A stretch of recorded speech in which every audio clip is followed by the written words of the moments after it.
Hello everyone, welcome back to the classes. मैं Nikhil Rana. Class 12 का हमारा जो टॉपिक चल रहा है दैट इज कंडीशन प्रोबेबिलिटी। और probability, condition probability, theorem of probability, Bayes theorem, सबके क्वेश्चन हम इसमें मिक्स करके क्वेश्चंस कर रहे हैं। तो इसी को क्लास को आगे बढ़ाएंगे और कंटिन्यू रखेंगे। और आज का पहला क्वेश्चन है कि a laboratory blood test is 99% effective. ठीक है, our laboratory blood test is 99% effective in detecting a certain disease। देखिए, कोई सा भी क्वेश्चन आपके पास अगर आता है किस चीज का, प्रोबेबिलिटी का, तो जाहिर सी बात है थोड़ा अच्छा लेंथ उस क्वेश्चन का होगा। तो उस लेंथ के क्वेश्चन को देख के काफी बच्चे एग्जाम में घबरा जाते हैं कि यार इतना बड़ा क्वेश्चन, इतना सारा क्वेश्चन हमसे कैसे होगा, हमसे तो नहीं हो पाएगा, है ना। इस तरह का रहता है दिमाग में, बट ऐसा नहीं है। क्वेश्चन बहुत इजी रहते हैं, बस उनकी इंफॉर्मेशन गैदर करना आपको आना चाहिए कि क्या क्वेश्चन बोल रहा है। सब चीजें आपके पास अगर हैं तो फॉर्मूले में रख के अपना कर दो, उसके बाद मुझे नहीं लगता इससे ज्यादा कुछ होगा। ठीक है, तो जैसे हम करते हैं, जैसे हम करते आ रहे हैं, वैसे ही इस क्वेश्चन को और आगे पुख्ता करेंगे। A laboratory blood test is 99% effective in detecting a certain disease। भाई एक लैबोरेटरी ब्लड टेस्ट, एक लैबोरेटरी जहां पे लैब, पैथोलॉजी लैब है, जहां हम टेस्ट करे जाते हैं, है ना। तो 99% effective in detecting a certain disease. वो सर 99% इफेक्टिव है, 99% इफेक्टिव है का मतलब क्या है कि सर 99% वो इफेक्टिव है कि वो certain disease, 99% effective in in detecting a certain disease. किसी भी डिसीज को डिटेक्ट करने के लिए 99% इफेक्टिव है, 99% इफेक्ट दिखाती है when it is in fact present. यानी कि when it is in perfect present, मतलब कि अगर किसी बंदे को बीमारी है तो 99% चांसेस है वो बताएगा कि इसको बीमारी है ना, गलत रिपोर्ट नहीं दिखाएगा। कहने का मतलब ये है। However, the test also yields a false positive result। भैया वो false positive result भी देता है, false positive result भी देता है for 0.5% of the healthy person tested। मतलब if a healthy person is tested then with the probability of 0.005, इस परसेंट को उन्होंने ऐसे कन्वर्ट कर दिया, the test will imply he has the disease। कहने का मतलब इसमें क्या है कि sir However, the test also yields a false positive result। यानी कि जैसे मैं गया, है ना, तो मैंने अपना कोई टेस्ट कराया, या किसी बंदे ने, ए बंदा है, उसने अपना टेस्ट कराया। वो ए बंदे ने टेस्ट कराने गया एक लैब में, वो हालांकि हेल्दी है, ठीक है, बट उसको एक टेस्ट कराने गया, उसने लगा कि भाई आपका हीमोग्लोबिन कम है, या ब्लड आपके शरीर में ब्लड कम है, एक लैब में हो गया। तो वो, और या फिर उसको कुछ भी आप मान लो, कोविड है, कोरोना है, या फिर ब्लड कुछ भी टेस्ट करा, तो हम मान लेते हीमोग्लोबिन उसका कम था, ब्लड उसका कम था, तो वो गया, तो वहां देखा कि सर ब्लड कम है। उसने लैब में गया, तो लैब में बोला कि भाई आपका हीमोग्लोबिन 10 से नीचे है, 8 पॉइंट समथिंग है। तो वो डर गया। तो हालांकि वो हेल्दी था, उसका ब्लड 12, हीमोग्लोबिन जो है उसका 12 से ऊपर था, बट रिपोर्ट ने क्या दिखाया, 10 से नीचे दिखाया। तो क्या हुआ, एक फॉल्स रिजल्ट आया, फॉल्स रिजल्ट आया एक हेल्दी पर्सन का। तो वो कह रहे हैं कि जो लैब, तो ये क्वेश्चन ये कह रहा है कि जो लेबोरेटरी है ना, blood laboratory is 99% effective in detecting a certain disease। कि सर 99% इफेक्टिव तो है सर्टेन डिसीज को पता करने के लिए कि इसके ये डिसीज से ग्रस्त है या नहीं है, बीमारी से ग्रस्त है या नहीं है, when it is in fact present. यानी कि जब किसी बीमार व्यक्ति का टेस्ट कराया जाए तो 99% है कि वो सही रिजल्ट निकालता है। बट कभी कभार क्या होता है, 0.5% ये भी रहता है कि जो हेल्दी पर्सन होता है उसको भी पॉजिटिव दिखा देता है कि यार आप भी पॉजिटिव। ठीक है, ये भी तकता है। तो कहने का मतलब क्या है, अब देखो डिसीज,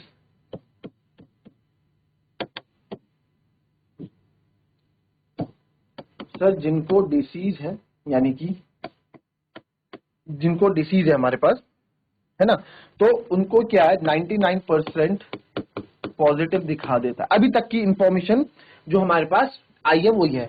और जो नो डिसीज वाले हैं, हेल्दी पर्सन है, जिनको डिसीज नहीं है, नो डिसीज, उनको भी क्या बोलता है, ये 0.5% है कि उनको पॉजिटिव दिखा देता है। 0.5% है कि उनको भी ये पॉजिटिव दिखा देता है। ठीक है, तो ये हमने मान लिया डिसीज, और ये हो गया नॉट डिसीज वाले बच्चे, जो जिनको डिसीज नहीं है बट फिर भी 0.5% चांसेस उनको पॉजिटिव दिखा देता है। इसलिए बोलते हैं बच्चों कि जब आप आपके बड़े कभी टेस्ट करें, कहीं आपके लैब टेस्ट आप कर रहे हैं और लैब टेस्ट में आपका कभी कोई चीज पॉजिटिव आ जाए, तो उसको जरूर क्रॉस चेक करना चाहिए दूसरी लैब में जाके, है ना। ऐसे नहीं कि आप फालतू दवाइयां खा रहे हैं, आप बिल्कुल हेल्थी हैं, टेस्ट में रिपोर्ट आ गया कि देखो आजकल तो देखो बहुत धांधलियां चलती हैं, बहुत धांधलियां चलती हैं आपकी। मैं सबके लिए नहीं बोल रहा हूँ, कोई कोई है पैसे कमाने की होड़ इतनी हो चुकी है कि लोगों को सोचते नहीं लोगों की हेल्थ के बारे में। आप फिट है, ठीक है, आप गए लैब ने क्या करा, लैब ने रिजल्ट निकाल दिया, लैब ने पॉजिटिव रिजल्ट निकाल दिया, ठीक है, अब आप परेशान हो गए तो अब वो दवाई लेने जाएगा, अब उसका और खर्चा होगा, है ना, वो दवाई लेगा उसके लिए। अगर आप फिट हुए तो क्या, लैब टेस्ट का पैसा दिया, फिट हुए घर चलेगा कि मैं तो फिट हूँ, तंदुरुस्त हूँ।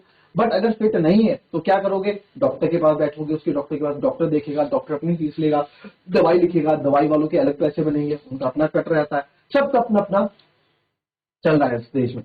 तो अपने आप से जागरूक हो, खुद से जागरूक हो। कभी भी ऐसा भगवान करे ऐसा मौका ना आए, बट कभी भी इन द केस, कभी भी आपके घर वाले, आपके जानने वाले, कभी भी किसी को पॉजिटिव कहीं टेस्ट आता है तो एक बार क्रॉस चेक जरूर कराएं दूसरी लैब में, है ना। कुछ भी होता है कि रिजल्ट देखो, नो बडी भी 100% परफेक्ट, वो भी तो मशीनरी है यार, मशीनरी में भी तो एरर आ सकता है ना, ठीक है। तो कोशिश करें कि आप जब इस तरह का हो तो कोशिश करें कि दूसरी जगह भी क्रॉस चेकअप करा दें, ठीक है।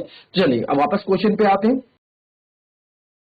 If 0.1% of the population actually has the disease, अच्छा 0.1% of the population has actually has the disease, तो बोल रहा है what is the probability that a person has the disease given that his test result is positive. क्या पूछ रहा है, चलो पहले क्वेश्चन पे वापस आते हैं। क्वेश्चन क्या पूछा है, व्हाट इज द प्रोबेबिलिटी, यानी तो प्रोबेबिलिटी पूछा है किस चीज की, that a person has the disease, person को डिसीज है, गिवन दैट वाला सर नीचे आता है, given that the test result is positive. Sir test result मेरा पॉजिटिव है, टेस्ट रिजल्ट मेरा पॉजिटिव है, और क्या प्रोबेबिलिटी कि जो पर्सन को क्या होगी, डिसीज होगी, तो पी डी वाई पॉजिटिव आपसे यहाँ पे बोला है निकालने के लिए, ठीक है। ये हमने क्वेश्चन का एक रफली आइडिया यहाँ पे बना दिया। अब सर इसने ये भी बात की, एक 0.1% वाली बात ये समझ में नहीं आई सर, ये समझ में नहीं आई 0.1% वाली बात। अच्छा पहले पूछ क्या रहा है, पहले पूछ क्या रहा है उस पर भी देख लो, ये समझ में आया ना पूछ क्या रहा है, क्वेश्चन देख लो एक बार, आप भी पढ़ लो इस क्वेश्चन को एक बार,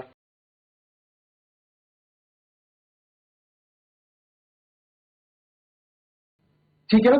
तो क्वेश्चन क्या पूछ रहा है कि भैया अगर रिजल्ट पॉजिटिव आ रहा है, what is the probability that a person has disease given that his test result, ये लिखना तो आपको आ गया, बट समझ लो क्या पूछ रहा है, व्हाट इज द प्रोबेबिलिटी कि अगर given that his test result positive, यानी कि क्या प्रोबेबिलिटी है कि जो रिजल्ट पॉजिटिव आ रहा है वो रिजल्ट एक डिसीज पर्सन का है, हेल्दी पर्सन का नहीं है। जो रिजल्ट मेरा पॉजिटिव आया, क्या प्रोबेबिलिटी है कि पॉजिटिव रिजल्ट एक डिसीज पर्सन का आया, यानी जिसको बीमारी है, ठीक है, ये आपसे यहाँ पे पूछा है, ठीक है, इतना आप समझ गए। फिर आ जाते हैं इस पे sir, 0.1% of the population has actually disease, यानी कि सर अगर 0.1% लोगों को डिसीज है, एक्चुअल में डिसीज है, एक्चुअल में बीमार है 0.1% ऑफ द पॉपुलेशन, पॉपुलेशन इस कंडीशन में पॉपुलेशन अपने आप में कितनी होगी, 100% होगी, पॉपुलेशन 100% लेंगे हम हमेशा। तो 100% में सर अगर 0.1% बंदों को 0.1% बंदों को अगर डिसीज है, 0.1% को अगर डिसीज है, तो सर 99.9% को क्या होंगे, जिनको नॉट डिसीज होगी, नो डिसीज या हेल्दी होंगे, जिसको आप बोल सकते हैं। इतनी बात आई समझ में। अगर 0.1% of the population actually has the disease, अगर 0.1 को परसेंट को डिसीज है, तो 100% में से 0.1 को डिसीज बचे कितने, 99.9% बचे सर जिनको डिसीज नहीं होगी, जिनको डिसीज नहीं होगी। मानते हो इस बात को, क्लियर है, इतना इतना देख लो एक बार, क्लियर है। तो आप यहां एक तरह से बोल सकते हैं कि सर जो 0.1% लोग हैं ना, ये 0.1% लोग हैं, इनको डिसीज है, इनको क्या है, डिसीज है, और यही 0.1% है, यही लोग हैं जिनको डिसीज, और इन्हीं का रिजल्ट क्या आ रहा है, 99% पॉजिटिव ये दिखा रहा है। और सर जो 99 सॉरी जो सर नॉट डिसीज वाले 99.9% वाले कितने, नॉट डिसीज वाले जिनको डिसीज नहीं है, और इनका रिजल्ट क्या आ रहा है, 0.5% पॉजिटिव है ना, 0.5% है जो पॉजिटिव दिखा रहा है। इतनी बात आई समझ में, इतनी बात आई समझ, 0.5% पॉजिटिव। ये हमने एक रफली यहाँ पे आपने बना दिया, जब आप एग्जाम करोगे रफली फटाफट बना दोगे, सारी इंफॉर्मेशन आपके पास है, आपको अब चीजें गैदर करनी है और आपको इसका आंसर कर देना है। क्लियर, एक बार देख लो जरा किस तरीके से मैंने क्या है, किस तरीके से हमने क्या आप करोगे, इन चीजों को गैदर करके, इन चीजों को गैदर करके क्या आप इसका आंसर बना पाओगे, है ना। ये भी तो हमारा एक टास्क है।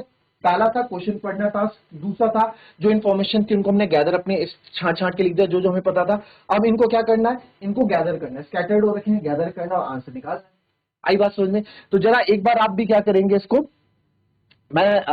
इसको आप करें, देखें। देखिए अब तो हमने दे दिया यहाँ पे सारा, है ना, आपको सब कुछ इस क्वेश्चन का सब कुछ मैंने यहाँ पे बना के दे दिया है, क्लियर। तो अब इसको गैदर करो और मुझे आंसर निकाल के बताओ। कोई बात नहीं, टाइम ले लो, 1 मिनट 2 मिनट, और वो अपनी कॉपी में लिखो, फिर यहाँ से क्रॉस चेक करो कि हमने सही किया है या गलत किया। ठीक है, करिए।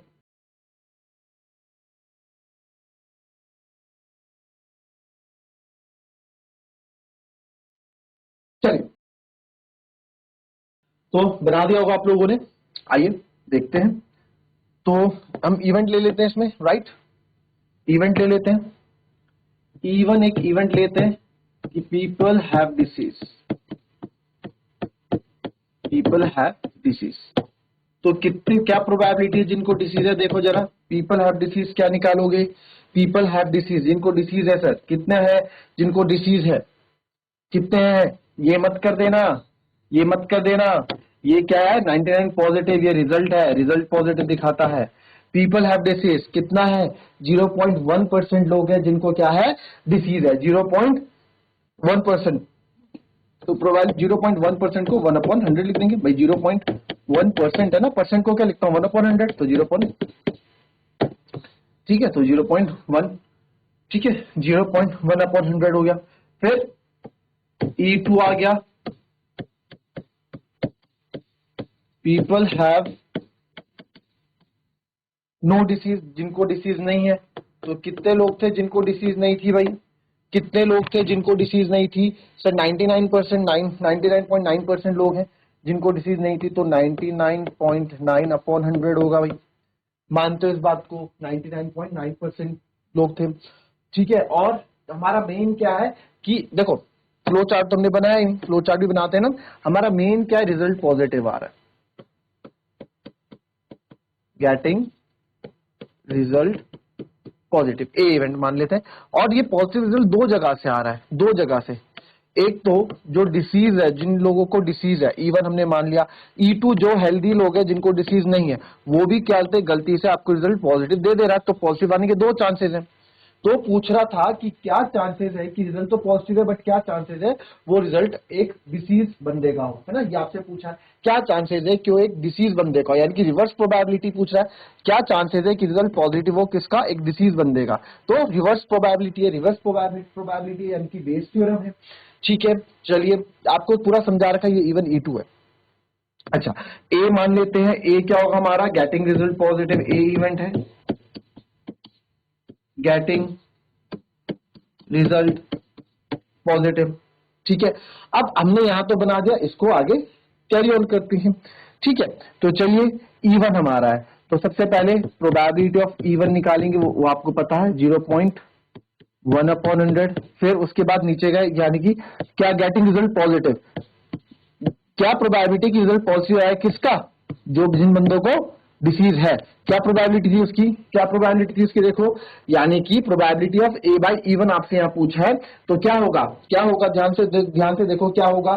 सर क्या बोला गया है, क्या बोला गया है, या देख लो कि प्रोबेबिलिटी क्या पूछी, गेटिंग रिजल्ट पॉजिटिव, पॉजिटिव होगा किन बंदों का, जिनको डिसीज है, जिनको डिसीज है। क्या प्रोबेबिलिटी है उसकी, क्या प्रोबेबिलिटी है, ये क्या चांसेस है, 99% पॉजिटिव दिखाता है, लिखा है ना, और 99% इफेक्टिव इन डिटेक्टिंग टेस्ट, यानी कि ये कितना हो जाएगा, 99/100। ये कितना हो जाएगा, 99/100। फिर से समझ लो क्या ये बोल रहा है कि क्या प्रोबेबिलिटी है कि रिजल्ट पॉजिटिव हो, गिवन दैट वो बंदा क्या है, ऑलरेडी क्या है, डिसीज वाला है। ठीक है, यानी कि उसको डिसीज है, और क्या प्रोबेबिलिटी की रिजल्ट पॉजिटिव हो। पर जो हमसे क्वेश्चन पूछा, उल्टा पूछा है कि हमें ऑलरेडी पता है कि रिजल्ट पॉजिटिव है, गिवन दैट है कि रिजल्ट पॉजिटिव है, बट क्या प्रोबेबिलिटी की वो जो पॉजिटिव रिजल्ट है वो E1 बंदे का होगा, यानी कि जो डिसीज बंदा उसका होगा, वो क्वेश्चन वो उल्टा पूछा गया। बट ये क्या है, हमें probability of getting result positive, probability of getting result positive of of disease person 99%, है ना, यानी कि सर 99% रिजल्ट वो पॉजिटिव दिखाता है किनका, डिसीज पर्सन का, तो वो चीज हमने यहाँ पे लिख दी है। ठीक है, फिर आ जाते हैं प्रोबेबिलिटी ऑफ E2 पे। प्रोबेबिलिटी ऑफ E2 पे सर प्रोबेबिलिटी ऑफ E2 थी हमारी 99.9%, 99.9% अपॉन 100, और बचा कितना सर, अब प्रोबेबिलिटी ऑफ E2 यानी कि probability of positive result positive आ जाए एक हेल्दी पर्सन का, उसकी क्या प्रोबेबिलिटी है कि हेल्दी पर्सन का रिजल्ट आ जाए, तो सर हेल्दी पर्सन का जिसको डिसीज नहीं है उसके क्या चांसेस है, 0.5% चांसेस है, तो सर ये हो जाएगा 0.5 अपॉन 100, ये हो जाएगा सर 0.5/100। आई इतनी बात समझ में क्लियर है सबको, कोई दिक्कत नहीं है, क्लियर है सबको, राइट, ठीक है, इजी, कोई दिक्कत नहीं है। चलिए अब हमें जो निकालना है वो निकाल देते हैं। हमें क्या निकालना था, हमने हमने अपनी कहानी बनाई थी, अगर हम भूल जाते हैं, देखो यही तो फायदा होता है रफ में इतना सब करने का, यानी probability of given that it is positive but क्या डिसीज का, यानी कि E1/A हमको निकालना है, हमें प्रोबेबिलिटी ऑफ E1/A यहाँ पे निकालना है। तो नंबर ऑफ फेवरेबल आउटकम्स, तो सबसे पहले probability of E1 multiply by probability of, क्या रिजल्ट है पॉजिटिव आ जाए A/E1 upon probability of E1 into probability of A/E1, ठीक है, फिर plus probability of E2 into probability of A/E2, ठीक है। तो कैलकुलेशन आप लोग कर लेंगे कि बता दें, चलो बता देते हैं, कर लेते हैं साथ साथ कैलकुलेशन भी, कोई दिक्कत नहीं है। तो प्रोबेबिलिटी ऑफ E1 क्या होता है आपका, प्रोबेबिलिटी ऑफ E1 आपने यहाँ लिखा है सर 0.1 अपॉन 100 इंटू ये हो जाएगा 99 upon 100, same upon 0.1 upon 100 into 99 upon 100 plus 99.9 upon 100 into 0.5 upon 100, ठीक है, यही है कैलकुलेशन, देख लो एक बार, ठीक है। चलिए अब मैं इसको थोड़ी देर कैसे सॉल्व करेंगे, चलिए इसको लिखेंगे 99 1 जा 99, इसको 0.1 नहीं मानता अभी, 99 1 जा 99, तो एक के और पॉइंट है तो 9.9 अपॉन 100 इंटू 100, यानी कि 4 बार 100, मेन डिवीजन, ये भी रहेगा 99.9, 99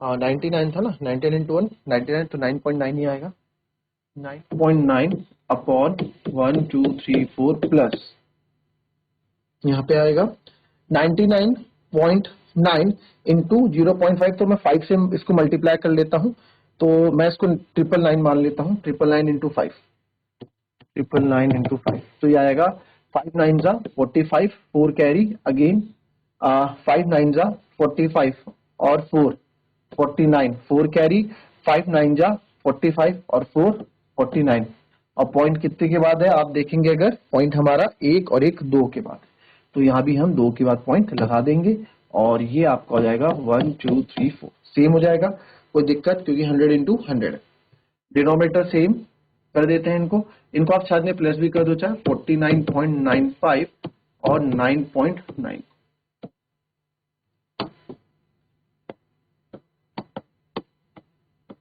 9.9, 5 9 9 18, 9 9 18 1 19, 4 और 1 5, तो 59.85 आ जाएगा, है ना, क्लियर है, देख लो एक बार, ठीक है।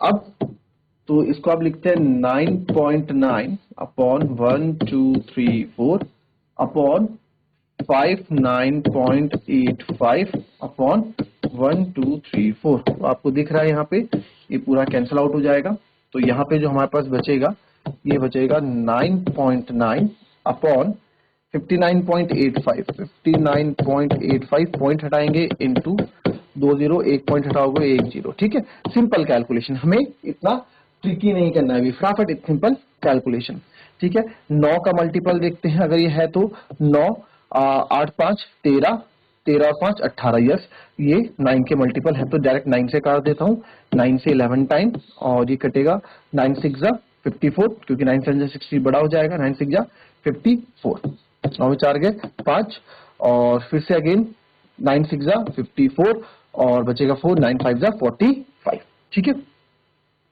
तो और कुछ हमारे पास यहाँ बच रहा है क्या, एक जीरो से एक जीरो कैंसिल हो रहा है सर। और अगर इसको देखें 5 5 पंजा 5, 6 में से 5 गए 1, 5 3 जा 15 और 5 3 जा 15 और 5 2 जा 10, 5 से मैंने काट दिया।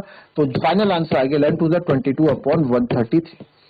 तो 22 अपॉन 133 क्या हो जाएगा, इसका आंसर हो जाएगा। क्लियर, कॉपी कर लेंगे।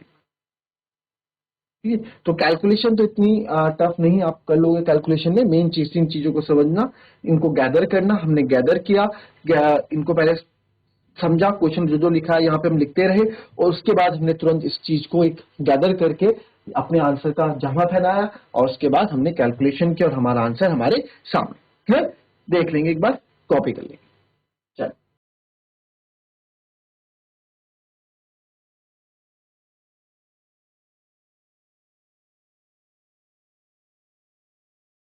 चलिए क्वेश्चन हो गया। अच्छा, एक क्वेश्चन और देख लेते हैं भैया।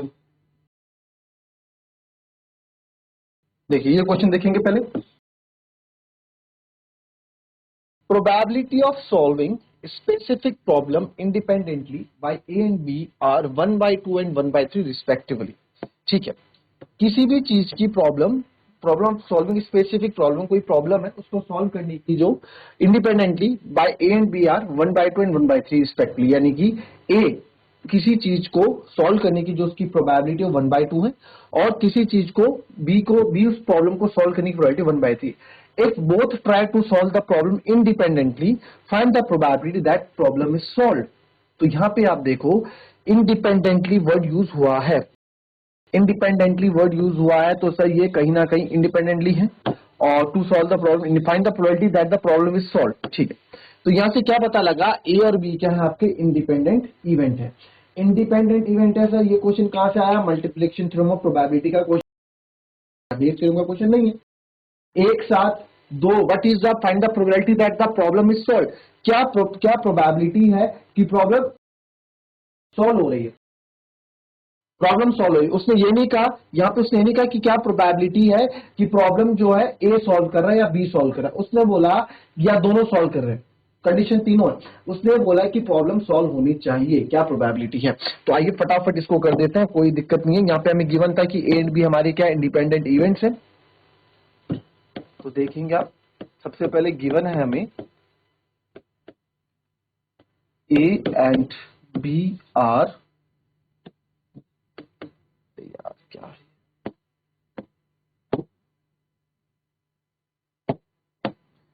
Are independent events. Independent events आपको बताना है क्या था, probability of A and B, यानी कि प्रोबेबिलिटी ऑफ ए, इसका कोई असर दूसरे पे नहीं पड़ेगा, प्रोबेबिलिटी ऑफ बी। ठीक है, चलो अब आपसे बोला कि probability of solving independently by A, A किसी काम को करता है उसकी प्रोबेबिलिटी क्या है 1/2, और बी किसी काम को इंडिपेंडेंटली करता है उसकी प्रोबेबिलिटी क्या है 1/3 है। ठीक है, तो अच्छा ठीक है, इस क्वेश्चन को मैं दो तरीके से बताऊंगा आपको, दोनों तरीके बहुत शानदार है। प्रोबेबिलिटी ऑफ ए अगर 1/2 है, तो मुझे बताओ अगर इसके काम करने की प्रोबेबिलिटी है तो ए कॉम्प्लीमेंट क्या होगा, इसके काम ना करने की प्रोबेबिलिटी वो क्या होगा 1 - 1/2, वो भी 1/2 आएगा। वैसे ही सर बी को काम करने की प्रोबेबिलिटी 1/3 है, तो बी के काम ना करने की प्रोबेबिलिटी क्या होगी 1 - 1/3, यानी कि 2/3 आ जाएगा, है ना। बी कॉम्प्लीमेंट 10th 11th से पढ़ते आ रहे हैं, 11th से भी आपने पढ़ा कॉम्प्लीमेंट इवेंट्स। ए अगर किसी ए इवेंट क्या होता है, किसी को करने ए इवेंट, ए अगर कोई इवेंट है number greater than 6, number greater than 6, तो ए नॉट क्या होगा, नंबर नॉट ग्रेटर देन 6, इसकी जो 6 से ग्रेटर नहीं है, इसका मतलब रिवर्स है ना, ए कॉम्प्लीमेंट। तो वही चीज है, अगर काम करने की प्रोबेबिलिटी 1/2 है तो ए नॉट क्या होगा 1/2, बी 1/3 तो बी नॉट क्या होगा 2/3 होगा। ये प्रोबेबिलिटी हमको दे रही है। अब हम ये इवेंट लेते हैं कि प्रॉब्लम इज सॉल्व। मेथड 1 आपको बता रहा हूं, तो मैंने ई जो इवेंट ले लिया कि problem is solve. Sir problem solve हो गई है, तो प्रॉब्लम सॉल्व हो गई है कैसे निकालें, प्रॉब्लम सॉल्व हो गई है और इंडिपेंडेंट इवेंट है हमारे पास, ऐसा कोई फॉर्मूला है नहीं इसको करने का भी, है ना। Probability of E problem is solve, problem is solve कैसे करेंगे sir, problem is solve. Mix question करा रहा हूं, बेस की भी करा रहा हूं, मल्टीप्लिकेशन प्रोबेबिलिटी की भी करा रहा हूं, ठीक है ध्यान रखना। तो कैसे करोगे, प्रॉब्लम इज सॉल्व सर। अब इसमें हमने सोचा अगर मैं ये निकाल दूं कि प्रॉब्लम इज नॉट सॉल्व तो भी तो मेरा काम हो जाएगा। अगर प्रॉब्लम नॉट सॉल्व ना आने की, प्रॉब्लम नॉट सॉल्व, देखो ई नॉट क्या होगा, problem is not solve, problem is not solve, या फिर neither solve by A nor by B. ठीक है, ये भी मैं यहां पे लिख सकता हूं। ठीक है, ये लिख सकता हूं, ना ही ए से हुआ ना ही बी से हुआ। ठीक है, तो अब आप देखो, आपको क्योंकि हमें पता है बिकॉज किसी भी चीज की प्रोबेबिलिटी और उसके कॉम्प्लीमेंट का जो सम होता है वो क्या होता है, 1 होता है ना। प्रोबेबिलिटी ऑफ एनी इवेंट और probability of complement of that event equals to 1। तो किसी भी चीज के होने के लिए हो जाएगा 1 minus probability of E complement. ठीक है, 1 को हम उधर ले गए। ठीक है, तो ई डैश क्या है यहाँ पे, ई कैट की neither solve by A not solve by B, यानी कि सर इसको मैं ये लिख सकता हूं यहाँ पे 1 माइनस प्रोबेबिलिटी, ना ही ए और ना ही ए से हुआ ना ही बी से हुआ, और नहीं है ए और बी दोनों से नहीं हुआ तो इंटरसेक्शन आएगा, है ना। ये आपको इंट्रोडक्शन में बताया, तो ए से भी नहीं हुआ और बी से भी नहीं हुआ। ठीक है, प्रोबेबिलिटी, एंड क्योंकि दोनों ही आपके क्या है सर, इंडिपेंडेंट इवेंट्स है, इंडिपेंडेंट इवेंट्स होते हैं तो आपको पता ही है क्या होता है, इंडिपेंडेंटली मल्टीप्लाई हो जाते हैं। तो आएगा probability of A not multiply by probability of B not. तो प्रोबेबिलिटी ऑफ ई यहां से डायरेक्ट आ जाएगा 1 माइनस, ये था 1/2 multiply by probability of B not कितना था, 2/3।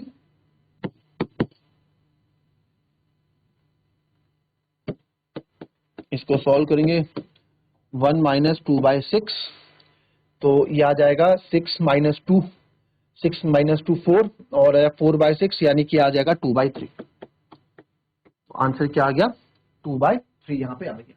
ठीक है, ये तो था पहला तरीका। इस क्वेश्चन को मैंने प्रीवियस क्लास में भी कराया है, इस क्वेश्चन को प्रीवियस वीडियो में भी कराया, आप देख लेना, मल्टीप्लिकेशन सम और प्रोबेबिलिटी जब करा था उसमें भी इस क्वेश्चन को कराया, वहां और अच्छे से समझाइए। एक्चुअली मेरे पास डाउट आया था इसलिए इस क्वेश्चन को बता रहा हूँ।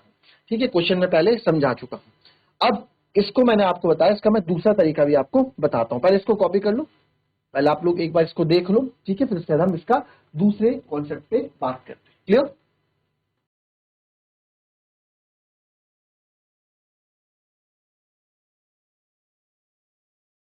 चलिए मेथड 2 देखेंगे, दूसरा मेथड देखेंगे। हमारा काम क्या है सर, हमारा काम इतना है कि प्रॉब्लम सॉल्व होनी चाहिए। क्या है, problem should be solve, problem, भाई आपको काम दिया कि प्रॉब्लम सॉल्व होनी चाहिए, मुझे नहीं पता भाई चाहे ए कर चाहे बी कर चाहे दोनों करे, मुझे प्रॉब्लम सॉल्व चाहिए, बस ये था। ठीक है सर, तो प्रॉब्लम सॉल्व की प्रॉबिलिटी कि ए से हो जाए और बी से ना हो, तो बी ना कर पाए, बी नॉट वही हुआ ना, प्रोबेबिलिटी बी, बी नॉट मतलब कि बी से वो चीज नहीं हो पाई। ठीक है, या तो ये हो जाए सर, और या तो ये हो सकता है प्रोबेबिलिटी ऑफ ए ना कर पाए एंड बी कर दे।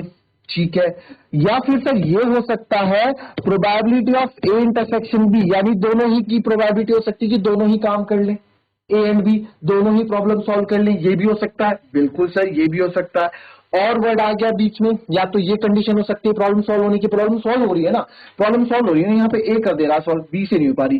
इस, या फिर सर ऐसा हो सकता है बी कर दे सॉल्व, ए से ना हो पाए, या सर ऐसा हो सकता है कि दोनों ही सॉल्व कर दे। या और का मतलब क्या बताया था, प्लस होता है ना, इंट्रोडक्शन क्लास में देख लेना। तो प्रोबेबिलिटी ऑफ ए, और दोनों ही इंडिपेंडेंट इवेंट है, तो probability of A into probability of B not plus probability of A not into probability of B प्लस probability of A into probability of बी। सिंपल। तो यहां पे प्रोबेबिलिटी ऑफ ए आपका 1/2 था, बी नॉट आपका 2/3 था, I think, yes, B not 2/3 था, प्लस ये भी 1/2 था, ये आपका 1/3 था, प्लस 1/2 इंटू 1/3। ठीक है, प्रोबेबिलिटी ऑफ ए नॉट 1/2 और प्रोबेबिलिटी बी आपका 1/3, 1/2 1/3। तो सर ये 2 से 2 यहाँ पे कट गया, फटाफट देख लेंगे, 2 से 2 कट गया, हमारे पास क्या बचा, हमारे पास बचा 1/3 प्लस, या फिर मैं इसको कट ना करूं क्योंकि डिनोमिनेटर सेम हो जाएगा, कोई दिक्कत नहीं है। तो ये आएगा 2/6 प्लस 1/6 प्लस 1/6। मैं कर ही नहीं रहा तो क्योंकि डिनोमिनेटर सेम आ जाएगा ना, क्यों कैंसिल करना, 6 2 1 3 1 4 4/6 तो आएगा 2 2 जा 4 2 3 जा 6। तो यहां से भी देखोगे आप 2/3 ही आएगा। Question easy. देखो क्वेश्चन को समझो, एक बार पकड़ो क्वेश्चन की लाइन पकड़ो। हर क्वेश्चन बेस थ्योरम का नहीं हो सकता, हर मल्टीपल थ्योरम ऑफ प्रोबेबिलिटी का नहीं हो सकता, हर क्वेश्चन कंडीशन प्रोबेबिलिटी का नहीं हो सकता। आपको मैंने जब जब हर चीज समझाई है, कंडीशन समझाई है, तो आपको बताया कि कंडीशन प्रोबेबिलिटी क्वेश्चन को पहचानने का तरीका क्या है। मल्टीप्लिकेशन थ्योरम ऑफ प्रोबेबिलिटी कराया तो इसमें आपको बताया कि इनके क्वेश्चन पहचानने का तरीका क्या है। Theorem law of total probability कराया तो उसके क्वेश्चन पहचानने का तरीका आपको समझाया, और बेस थ्योरम के क्वेश्चन पहचानने का तरीका भी आपको समझा रहा है। तो सारा है आप पे दामोदार, प्रैक्टिस करनी है आपको, हम तो यहाँ से क्वेश्चन कराते ही रहेंगे। तो मिलेंगे आपसे टेक्निकल की नेक्स्ट क्लास में, तब तक लिए be happy, be healthy and be safe. Thank you and have a nice day.